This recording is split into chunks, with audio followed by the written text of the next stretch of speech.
ମୋ ନାଁ ପ୍ରଦୀପ ଆଜ୍ଞା, ପ୍ରଦୀପ ହରିଜନ। କଣ ତମ ଗାଁରେ ଏତେ ଲୋକ ରହୁଛ, ତମ କମ୍ୟୁନିଟିର ଏତେ ବର୍ଷ ହେଲାଣି, ତମେ ଦାବି ଗୋଟେ କରିପାରୁନ ରାସ୍ତା ପାଇଁ କାହିଁକି? ଫାଷ୍ଟ ଜିନିଷ ସାର୍, ସମସ୍ତେ ଆଇଲେ ଜିନିଷ କହୁଛନ୍ତି ମଣିଷ ନା ପଶୁ ତମ ମାନେ କୋଉ ହିସାବରେ ନେଇକି ଯାଉଛ ଇଏ ଲାସ୍ ବୋଲି କହୁଛନ୍ତି। କହିଲା ମୁଣ୍ଡ ତୋପି ଦଉଛି ଆଜ୍ଞା, ବୁଝିଲେ।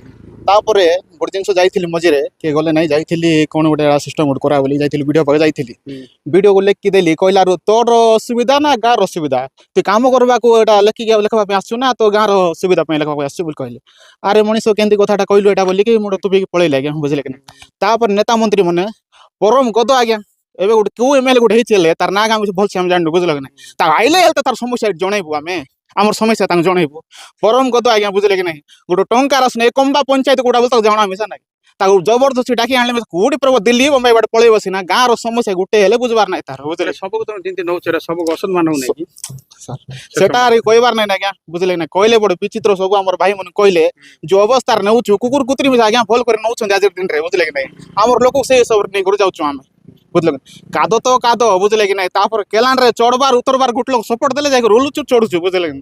ଆରେ ତ ଦେଖିଛନ୍ତି ଆପଣ, ଯୋଉ ବର୍ଷାରେ ତ ପଡୁଛନ୍ତି ଆଜ୍ଞା। ଆରେ ଗୋଟେ ଜିନିଷ ମେନ୍, ପାଣି ଯୋଉ ହିସାବରେ ଆସୁଛି, କିଏ କଣ ବଳି କରି ଏଠି ଗାଡ ବାଡ ବାହାରି ଯାଉଛନ୍ତି, ନଦୀ ବାଡ ବାହାରି ଯାଉଛି, ସେମିତି ଟାଇପର ବର୍ଷା ହବ ଆଜ୍ଞା ଏଠି, ବୁଝିଲେ ନା। ପୁରା ଉପରର ବର୍ଷା ଆସୁଛି, ଯୋଉ ରେଞ୍ଜରେ ଭରପୁର ବର୍ଷା ହଉଛି ଆଜ୍ଞା, ବଡ ଅସୁବିଧାରେ ନଉଛୁ। କଣ କଲେ ସୁବିଧା ହବ? ସୁବିଧା ବୋଲେ କଣ ସାର୍, ଆମକୁ ରାସ୍ତା ଟିକେ ଦରକାର, ଆଉ କାଲଭେଟ ଗୋଟେ ହେଲେ ସୁବିଧା ହେଇଥାନ୍ତା ଆଜ୍ଞା। ଆମକୁ ପଡିବା ପାଖରେ ଗୋଟେ ଇଏ ସେଡ୍ ଗୋଟେ ଦରକାର ଅଛି।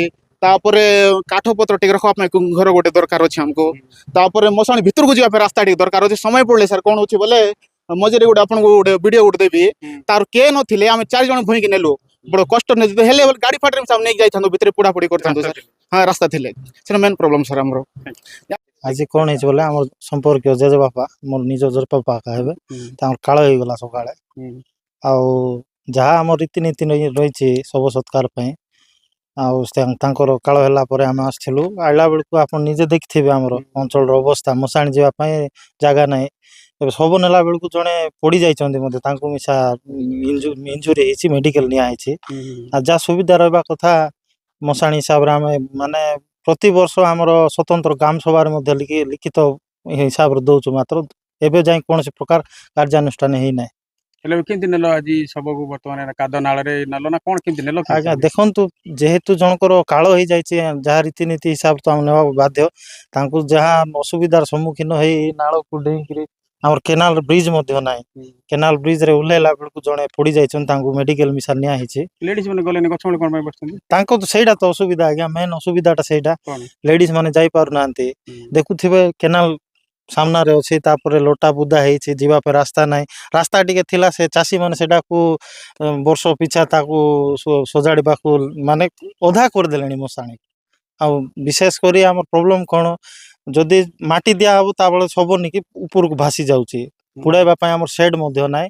ବାରମ୍ବାର ଆମେ ପଞ୍ଚାୟତ ନାଇଁ ପୋଡ଼ା ହଉଛି ଏବେ, ସେଟା ବି ବହୁତ ପ୍ରୋବ୍ଲେମ। ଦେଖନ୍ତୁ ଏବେ ମେଘୁଆ ପାଗ ଅଛି, ସେଟା ବି ବହୁତ ଅସୁବିଧାର ସମ୍ମୁଖୀନ ହେବାକୁ ପଡିବ ଯଦି ବର୍ଷା ହେଲେ। କି ସେଡ୍ ମଧ୍ୟ ନାହିଁ, ସେଡ୍ ଗୋଟେ ଦରକାର ଯାହା ହେଲେ ବି।